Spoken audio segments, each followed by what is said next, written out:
আসসালামু আলাইকুম রহমতুল্লাহ। প্রিয় অষ্টম শ্রেণীর শিক্ষার্থীবৃন্দ, মাধ্যমিক গণিতে তোমাদের স্বাগতম।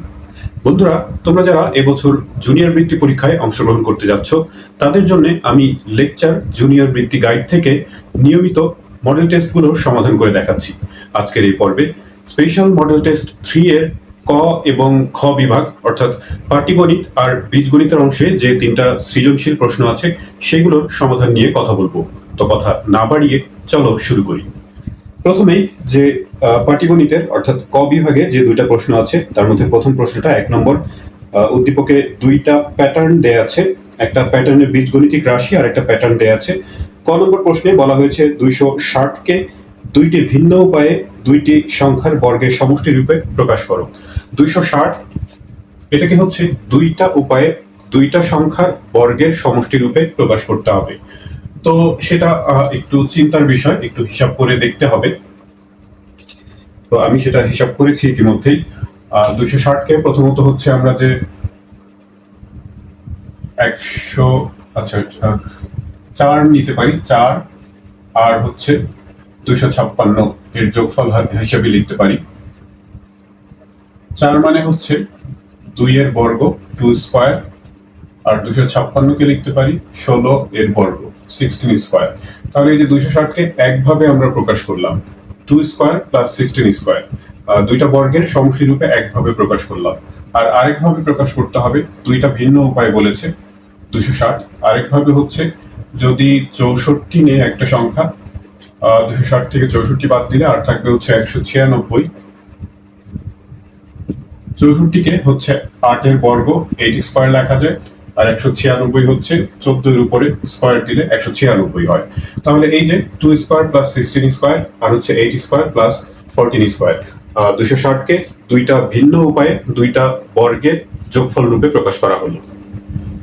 1 এর খ নম্বর প্রশ্নটাতে বলা হয়েছে যে প্যাটার্ন 1 এর 100তম পদটি নির্ণয় করো। প্যাটার্ন 1 দেখতে পাচ্ছ যে 3, 5, 7, 9 এরকম একটা সংখ্যার প্যাটার্ন দেয়া আছে। এটার 100তম পদ নির্ণয় করতে হবে। তো 100তম পদ তো আমরা এরকম করে 1, 2, 3, 4, 5, 6 এভাবে করে গুনে গুনে তো 100তম পদ বের করতে গেলে অনেক হচ্ছে সময়ের ব্যাপার হবে, ভুল হওয়ার সম্ভাবনা থাকবে। তো সেটা আমরা নির্ণয় করব হচ্ছে বীজগণিতিক রাশি নির্ণয় করে, তারপরে 100তম পদ নির্ণয় করব।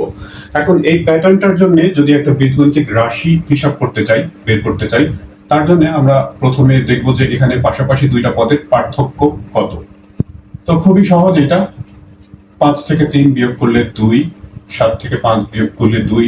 প্রতি ক্ষেত্রেই দেখা যাচ্ছে যে পার্থক্য হচ্ছে 2। এই প্যাটার্নের পাশাপাশি 2টা সংখ্যার পার্থক্য হচ্ছে 2। তো এই 2 ব্যবহার করে আমরা হচ্ছে বীজগণিতিক রাশি বের করতে পারি। সেটা এই যে প্রথম পদ আছে, প্রথম পদ হচ্ছে এখানে 3, এটাকে এইভাবে করে যদি ভাঙি যে 2 যোগ 1 অর্থাৎ 2 গুণ 1 যোগ 1। প্রথম পদের জন্য এখানে 1 নেওয়া হয়েছে, 2 অক্ষে 2 আর 1 যোগ করলে 3। তো এমন ভাবে আমাদের এই ভাঙনের কাজটা করতে হবে যাতে করে যে প্রথম পদের বেলাতে এখানে 1, দ্বিতীয় পদের বেলাতে 2, তৃতীয় পদের বেলাতে 3 দিলে বাকি সব ঠিক রেখে যেন পদগুলো মিলে যায়।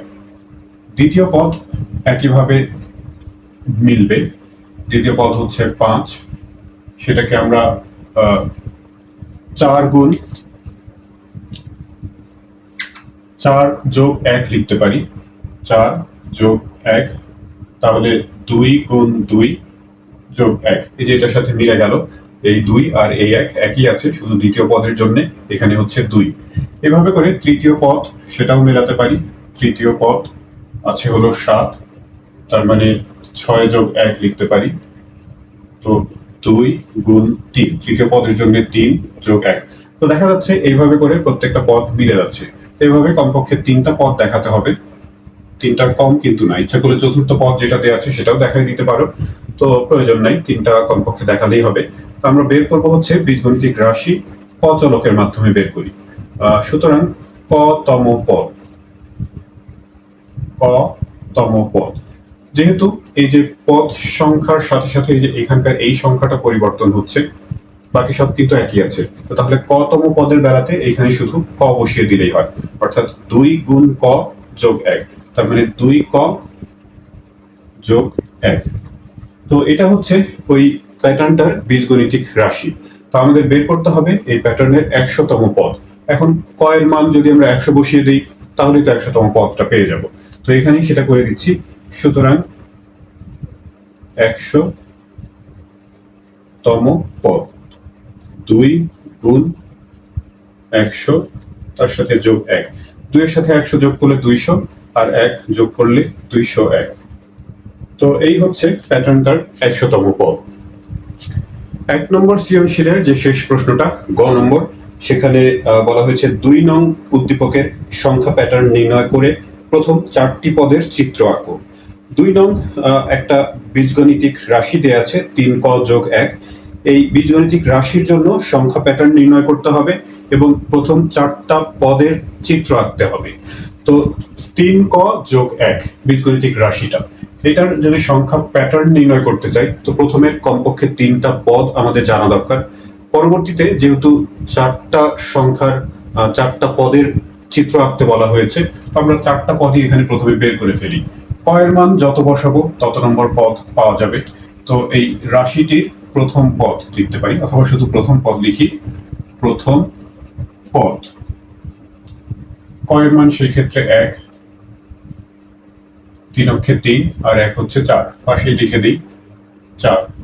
এভাবে করে দ্বিতীয় পদ, সেক্ষেত্রে ক এর মান হচ্ছে 2, 3 দুগুণে 6 আর 1 7।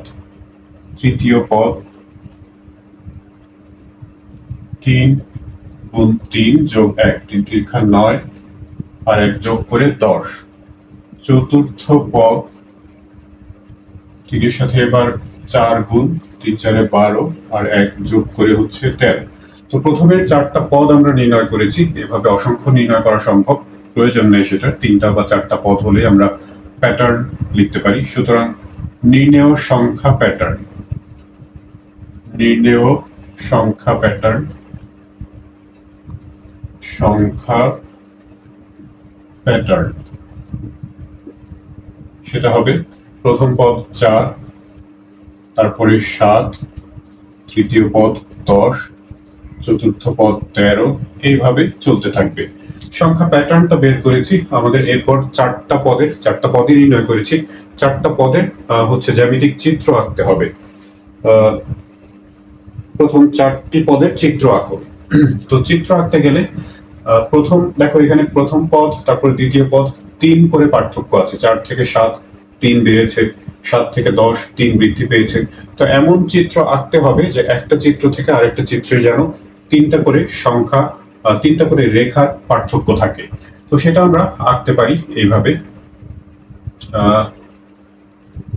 কি লেখা যায় এখানে কথা, যে প্রথম 4টি পদের, প্রথম 4টি পদের চিত্র আঁকা হলো। চিত্র আঁকা হলো। প্রথম পদ হচ্ছে 4। প্রথম পদের জন্য আমরা যদি এরকম একটা বর্গাকার চিত্র আঁকি যেখানে 4টা রেখা আছে, তো প্রথম চিত্রের জন্য এটা প্রথম পদ লিখে দিতে পারি। প্রথম লিখলাম আমি শুধু প্রথম। এরপর এখানে যদি আরো একটা বর্গ আঁকি, একটা বাহু যেহেতু আছে আর একটা বর্গ আঁকতে গেলে আমাদের 3টা বাহু দরকার, অর্থাৎ 3 যেহেতু বৃদ্ধি পাচ্ছে, তো দ্বিতীয় চিত্রটা তাহলে এরকম করে আঁকতে পারি। এই যে প্রথম যে বর্গটা সেটা তো আছেই, তার সাথে এখানে 3টা বাহু বাড়িয়ে দিলে দ্বিতীয় চিত্র হয়ে যায়, দ্বিতীয় পদের জন্য চিত্র। এইভাবে করে প্রত্যেকটা চিত্রে একটা করে অংশ বাড়িয়ে দিলেই হয়ে যায়। 4 3 7 আর 3 10, এটা হচ্ছে তৃতীয় চিত্র। চতুর্থ চিত্রের জন্য একটু জায়গা দরকার, এই যে এখানে প্রথম দুটো মুছে দিচ্ছি। চতুর্থ চিত্র এই 4 3 7 3 10 আর হচ্ছে 3 13, এই হচ্ছে চতুর্থ চিত্র। তো এরকম 4টা চিত্র এঁকে দিলেই 1 এর ক নম্বর প্রশ্নের আনসার হয়ে যায়। 2 নম্বর সৃজনশীল প্রশ্নটাতে আছে যে উদ্দীপকের পরে আসছি। প্রথমে ক নম্বর প্রশ্নটা, যেটা উদ্দীপকের সাথে সংশ্লিষ্ট নয়, বলা হয়েছে ৬২৫০ বর্গমিটারকে একরে প্রকাশ করো। একরে প্রকাশ করতে হবে বর্গমিটারকে। তো তার জন্য বর্গমিটারের সাথে একরের কি সম্পর্ক সেটা আমাদের জানতে হবে। বইতে এরকম তথ্য দেয়া আছে যে 4046.86 বর্গমিটারে হচ্ছে 1 একর। তো এই তথ্যটা জানা থাকলে খুবই সহজ ক নম্বর প্রশ্নটা, যদিও হিসাবটা একটু ঝামেলা, তবে হিসাব তো আমরা ক্যালকুলেটারে করব। তো ৬২৫০ বর্গমিটার, যেহেতু 4046.86 বর্গমিটারে 1 একর, এই বর্গমিটারটাকে 4046.86 দিয়ে ভাগ করলে সেটা একর হয়ে যায়। তো সরাসরি সেটা করে দিতে পারো, সাইড নোট মানে তথ্যটা সাইড নোট হিসেবে দিয়ে দিতে পারো, আবার ইচ্ছে করলে এইভাবে এক ঐকিক নিয়মেও হিসাবটা করে দেখাতে পারো। একরে প্রকাশ করব, আমরা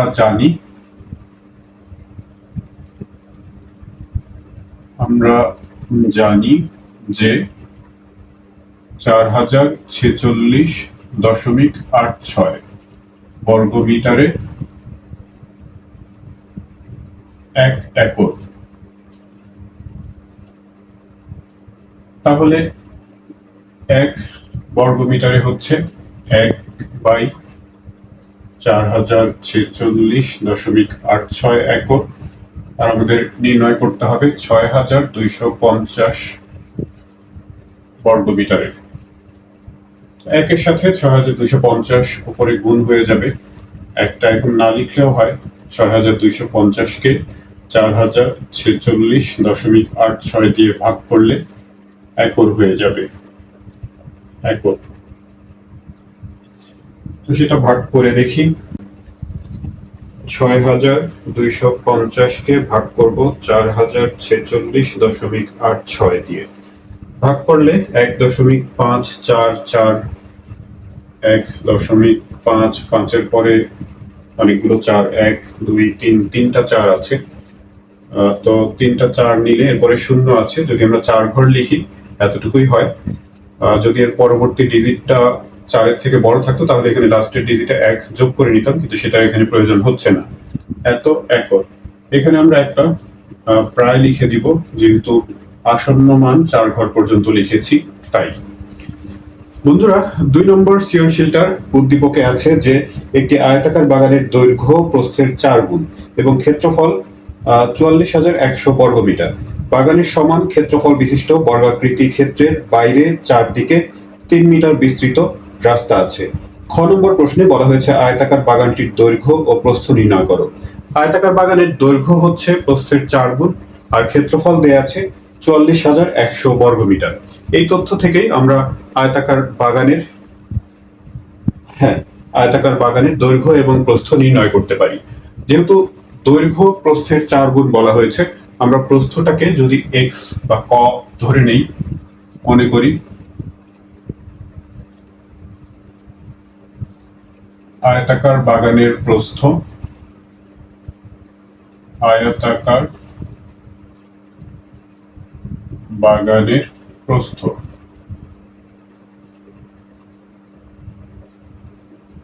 প্রস্থ হচ্ছে এক্স মিটার।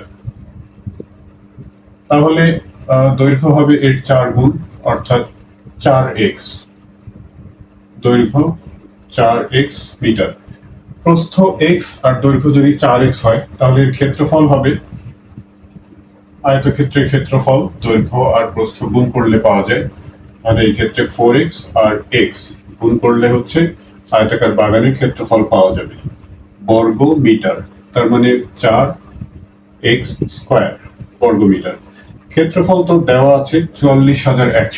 তো তাহলে এই 4x স্কয়ার এটা ৪৪,১০০ এর সমান হওয়ার কথা।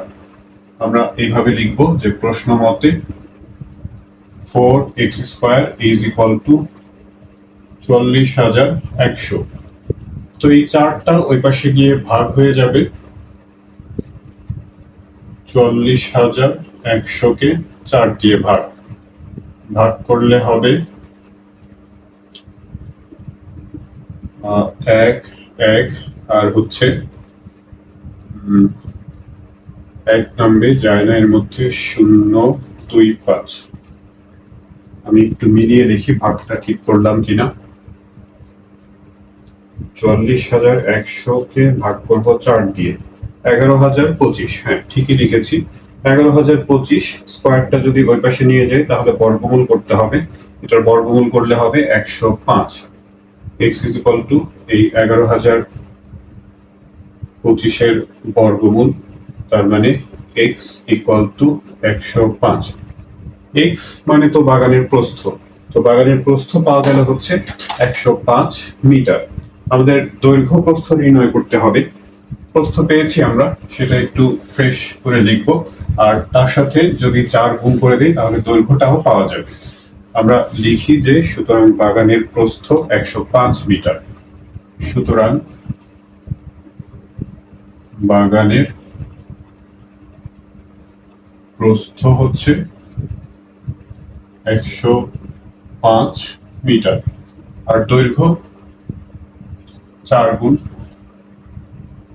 দৈর্ঘ্য হচ্ছে এর 4 গুণ, অর্থাৎ 4x ছিল, তো 4 ইন্টু 105 গুণ করলে 4 5 20 আর 4 অক্ষে 4, 420 মিটার। তো এই হচ্ছে বাগানটার দৈর্ঘ্য এবং প্রস্থ, অর্থাৎ খ নম্বর প্রশ্নের আনসার। 2 নম্বর সৃজনশীলের গ নম্বরে বলা হয়েছে যে বর্গাকার রাস্তায় প্রতি বর্গমিটারে 11 টাকা হিসাবে ঘাস লাগাতে মোট কত টাকা খরচ হবে। বর্গাকার রাস্তায়, অর্থাৎ যে বর্গাকার ক্ষেত্রের কথা বলা হয়েছিল উদ্দীপকে বলা হয়েছিল যে বাগানের সমান ক্ষেত্রফল বিশিষ্ট একটা বর্গাকৃতি ক্ষেত্র, যার চারদিকে হচ্ছে 3 মিটার বিস্তৃত একটা রাস্তা আছে। বাগানের ক্ষেত্রফল বিশিষ্ট, অর্থাৎ আমরা খ নম্বরে যে আয়তাকার বাগানের হিসাব করলাম, সেই বাগানের ক্ষেত্রফল বিশিষ্ট অর্থাৎ 44,100 বর্গমিটার। একই ক্ষেত্রফল বিশিষ্ট একটা বর্গাকার ক্ষেত্রের কথা বলা হয়েছে, যার চারপাশে 3 মিটার চওড়া রাস্তা আছে। সেই রাস্তায় 11 টাকা প্রতি বর্গমিটার হিসেবে ঘাস লাগাতে কত খরচ হয় নির্ণয় করতে হবে সেটা।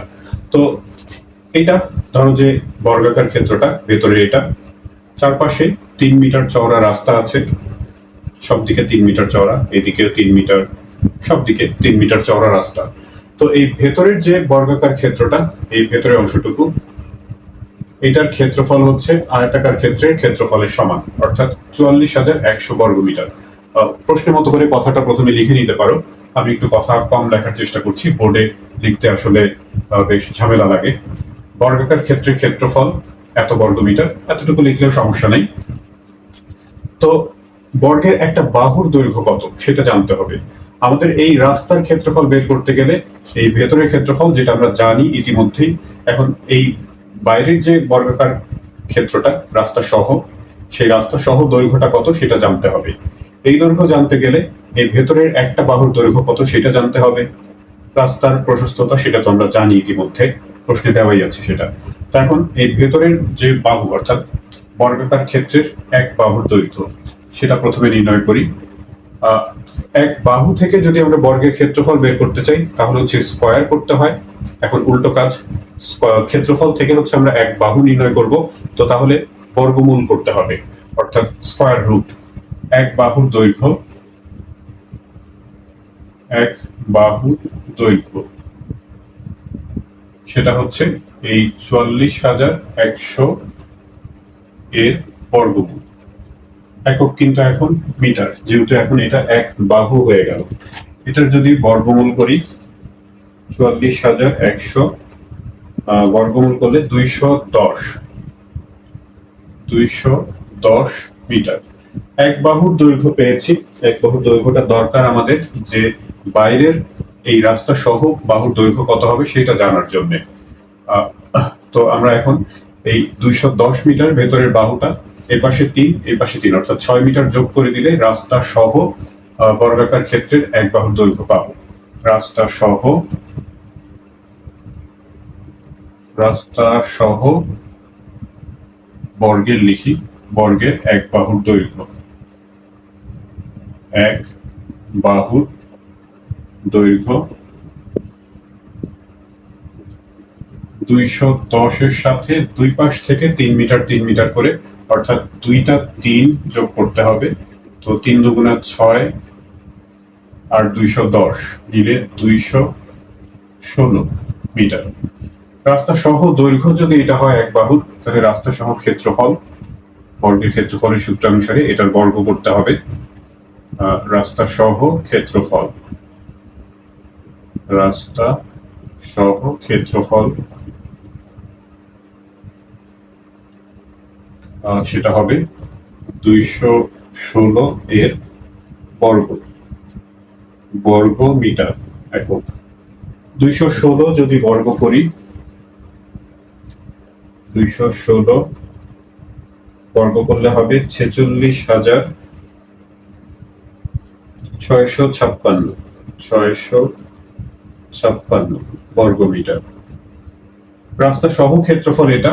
এখান থেকে যদি আমরা রাস্তা বাদ দিয়ে ভেতরের অংশ অর্থাৎ 44,100 বিয়োগ করে দিই তাহলে রাস্তার ক্ষেত্রফল পাবো।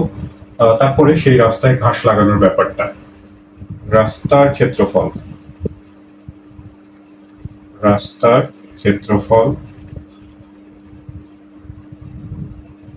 এই 46,656 থেকে বিয়োগ করতে হবে 44,100।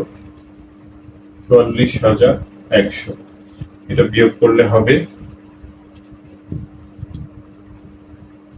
2,556 বর্গ মিটার রাস্তার ক্ষেত্রফল এটা।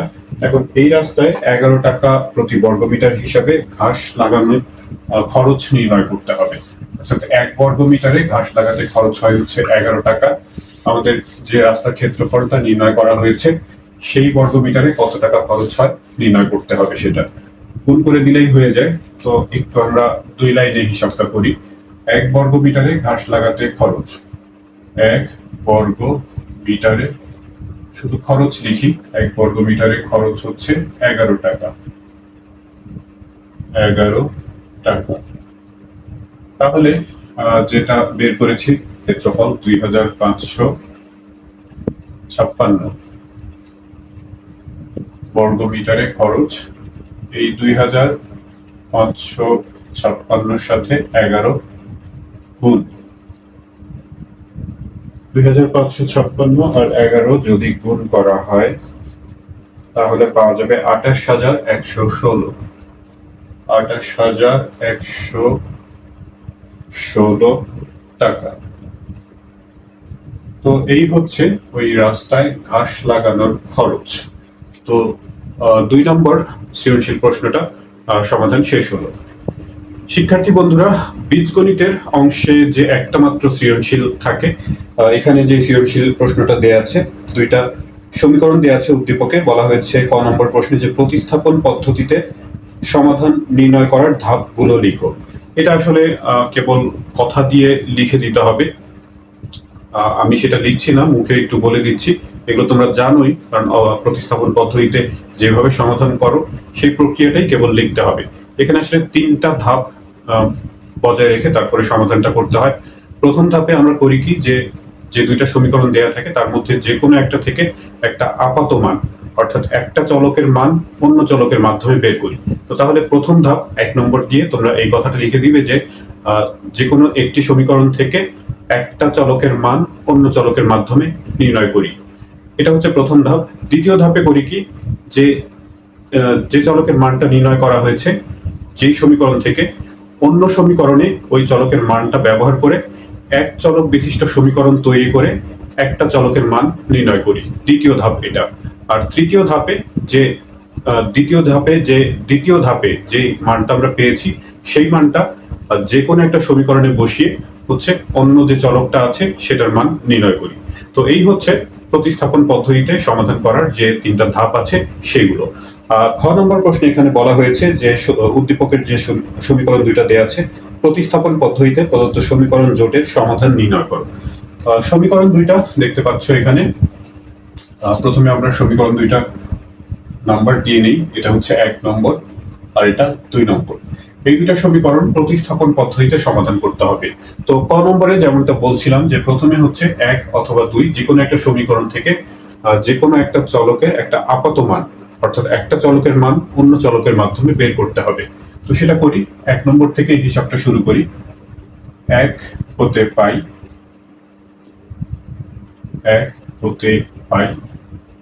7x টা যদি এই পাশে রেখে দেই, -3y ডান পাশে গিয়ে যোগ হয়ে যাবে। 31 + 3 ওয়াই। তো তাহলে এক্স এর মান হচ্ছে 7, এপাশে গুণ অবস্থায়, ডান দিকে গিয়ে হয়ে যাবে ভাগ 3y/7। এক্স এর মান ওয়াই চলকের মাধ্যমে নির্ণয় করলাম, এটাকে আমরা আরেকটা সমীকরণ নাম্বার দিলাম। এক্স এর এখন এই মানটা 2 নং সমীকরণে বসাবো। এটা কিন্তু 1 নং এ বসানো যাবে না, কারণ এটা 1 নং থেকেই পাওয়া গেছে। এটা যদি আবার 1 নং এ বসানো হয় তাহলে কিন্তু ঘুরে ফিরে আবার সেই পূর্বের অবস্থায় ফিরে যেতে হবে। তো আমরা লিখি যে 2 নং এ 3 হতে এক্স এর মান 2 নং এ বসিয়ে পাই। 3 হতে এক্স এর মান 2 নং এ বসিয়ে পাই, বসিয়ে লিখলাম। বসিয়ে এই যে এটা হচ্ছে 2 নং সমীকরণ, এখানে আমি এক্স এর এই মানটা বসিয়ে দেব। খেয়াল করো যে 9x আছে, x মানে তো এই যে মান যেটা আমরা নির্ণয় করেছি 31 + 3y / 7। x এর পরিবর্তে x এর এই মানটা বসিয়ে দিলাম। এরপর সমীকরণের বাকি অংশ -5y = 41। এখন এটা এক চলক বিশিষ্ট সমীকরণ হয়ে গেছে। এটাকে সমাধান করলে হচ্ছে y এর মানটা পেয়ে যাব। তো এখানে 9 7 তো কাটা যায় না, 9টা তাহলে উপরে গুণ করে দিতে হবে। আমরা একই সাথে 9টা এখানে ধরো যে গুণ অবস্থায় আছে, পরে এটা একই সাথে গুণ করব। তার সাথে হচ্ছে যে এটা লসাগু নিয়ে এক পদে পরিণত করে নিই। লসাগু তো এখানে নিচে 7 আছে, এখানে কিছুই নাই, তো লসাগু 7ই হবে। এখানে 7 7 ভাগ করলে 1, উপরে তাহলে যা আছে তাই হবে। উপরে কিন্তু এই 9টা গুণ অবস্থায় আছে, সেটা গুণ করে দিব এখন। 9 9, 3 নং 27, 279 যোগ 9টা 3 এর সাথেও গুণ হয়ে যাবে, 3 নং 27 y, মাঝখানে এই মাইনাস 7, এখানে 5 এর নিচে তো কিছু নাই, মানে 1 দিয়ে 7 কে ভাগ করলে 7, 7 5 গুণ হয়ে 5 7 35 y, ডান দিকে আছে 41। তো এরপর হচ্ছে আমাদের একটু জায়গা দরকার।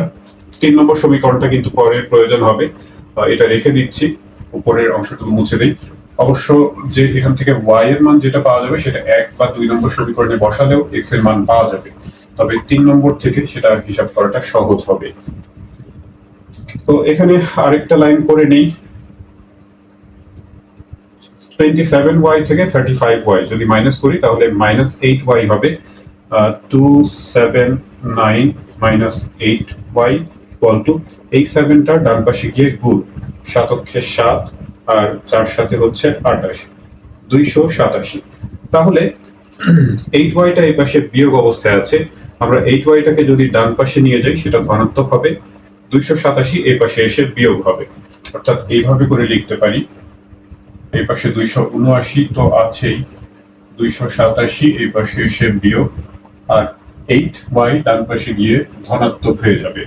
তো আমরা y এর মান বের করব। এখন আবার y যুক্ত পদটাকে এই পাশে লিখে দেই, 8y = 279 থেকে 287 বিয়োগ করলে হবে -8।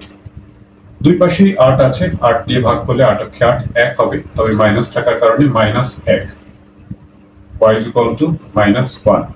y এর মান পেয়েছি। y এর মানটা এখন যদি আমরা এই 3 নম্বর সমীকরণে বসিয়ে দেই তাহলে x এর মানটাও পেয়ে যাব। তো এখন এই নিচের অংশ আর প্রয়োজন নাই। একটু এই মানে আমার অঙ্ক করার সাথে সাথে আমার মুখের কথাটাও যদি ফলো করো তাহলে সুবিধা হবে তোমাদের জন্য। আমরা এখন লিখব যে y এর মান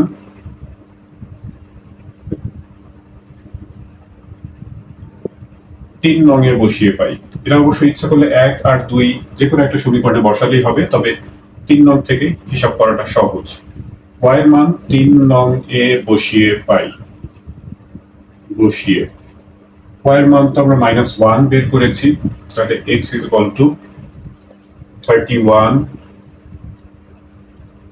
এখানে যদি y এর মান -1 বসানো হয়, 3 আর -1 গুণ করলে -3 হবে, মাঝখানে আমরা একবারে মাইনাস করে দিলাম, -3, উপরে হচ্ছে 7। 31 থেকে 3 বিয়োগ করলে হচ্ছে 28, 28 কে 7 দিয়ে ভাগ করলে 4 হয়। ইচ্ছা করলে একটু ভেঙে ভেঙে ধীরে সুস্থে হিসাবটা করতে পারো, আমি একটু সংক্ষেপ করলাম। 28, 4 সাথে 28, হ্যাঁ, x এর মান হচ্ছে 4 আর y এর মান বের হয়েছিল 1। তো তাহলে আমরা লিখতে পারি নির্ণেয় সমাধান সমাধান যে এইভাবে করে ক্রমজোড় আকারে লিখতে পারো এক্স আর ওয়াই এর মান। এক্স এর মান হচ্ছে 4 আর ওয়াই এর মান -1। তো এই হচ্ছে প্রতিস্থাপন পদ্ধতিতে সমীকরণ জোটটির সমাধান। 3 নম্বর প্রশ্নের গ তে বলা হয়েছে যে ওই সমীকরণ যে জোট উদ্দীপকে দেয়া ছিল সেই সমীকরণ জোটটির সমাধান অপনয়ন পদ্ধতিতে করে খ নম্বরে যে সমাধান আমরা পেয়েছি সেটা সত্যতা যাচাই করতে। অর্থাৎ খ নম্বরের যে আনসার যেটা বের হয়েছে সেটা সঠিক কিনা এখন অপনয়ন পদ্ধতিতে সমাধান করে সেটা মিলিয়ে দেখতে হবে। তো অপনয়ন পদ্ধতিতে সমাধান করতে গেলে আমরা জানি যে এক্স অথবা ওয়াই যে কোনো একটা পদ দুইটা সমীকরণের যে কোনো একটা পদ সমান করে নিয়ে তারপরে হচ্ছে যোগ বা বিয়োগ করে সেই পদটা কেটে অন্য পদে যে চলকটা আছে সেই চলকের মান নির্ণয় করতে হয়। তো তার জন্য প্রয়োজনীয় সমীকরণ একটাকে অথবা দুইটাকেই কিছু দিয়ে গুণ করে নিতে হবে। তো দেখো এখানে 3y আছে, আমরা y এর পদটাকে সমান করতে চাই কারণ এখানকার সংখ্যাগুলো ছোট আছে। এখানকার এই পদ x এর পদ সমান করতে গেলে বড় সংখ্যা দিয়ে গুণ করতে হবে। আমরা যত সহজ করা যায় সহজ করার চেষ্টা করছি। তো এটাকে যদি 5 দিয়ে গুণ করি 3 5 15 হবে, আর এটাকে 3 দিয়ে গুণ করলে এটাও 15 হয়ে যাবে। সেই ক্ষেত্রে দুইটাই যেহেতু ঋণাত্মক পদ, একটা থেকে আরেকটা বিয়োগ করলে একটা চিহ্ন পরিবর্তন হয়ে তখন কাটা যাবে। তো আমরা 1 নং সমীকরণকে 5 দিয়ে গুণ করব। এখানে একটু আমি সংক্ষেপে লিখছি, যদি একটু বিস্তারিত লিখে দাও তোমরা তাহলে ভালো হয়। না লিখলে অবশ্য সমস্যার কিছু দেখি না আমি। 1 নংকে 5 দিয়ে গুণ, সেখান থেকে বিয়োগ করব 2 নং সমীকরণকে 3 দিয়ে গুণ করে। 1 নংয়ের 5 গুণ থেকে 2 নংয়ের 3 গুণ বিয়োগ করব। বিয়োগ করে দেখা যাক কি পাওয়া যায়। প্রথমে 1 নংকে 5 দিয়ে গুণ, 5 সাথে 35। একটা সমীকরণকে গুণ করতে গেলে সমীকরণের প্রত্যেকটা পদই কিন্তু গুণ করতে হবে। মাইনাস 5 দিয়ে গুণ করছি, 3 5 15 y, 5 অক্ষে 5, 3 5 15, 155। তো 1 নং সমীকরণকে 5 দিয়ে গুণ করে এটা পাওয়া গেছে। 2 নংকে হচ্ছে 3 দিয়ে গুণ করব। 3 দিয়ে 3 নং 27 x মাইনাস 3 5 15 y, 3 অক্ষে 3, 3 4 12। তারপরে যেমনটা বলছিলাম যে বিয়োগ করব এখানে, কারণ বিয়োগ করলে দুইটাই যেহেতু ঋণাত্মক পদ, বিয়োগ করলে নিচের চিহ্ন পরিবর্তন হয়, সেই ক্ষেত্রে এটা কাটা যাবে। আর এখানে 35x থেকে 27x বিয়োগ করলে হচ্ছে 8x হয়। আর ডান পাশে এখানে 2 3 32, 8x ইকুয়াল টু 32। তাহলে x ইকুয়াল টু 8, ডান পাশে গিয়ে 32 এর সাথে ভাগ হয়ে যাবে। 4 8 32, আমি সরাসরি ভাগ করে দিলাম। x এর মান হচ্ছে 4। x এর মান এখন 1 অথবা 2 যে কোনো একটা সমীকরণে যদি বসাই, 1 নং এ বসাই, 1 নং এ x এর মান বসিয়ে পাই, মান বসিয়ে পাই।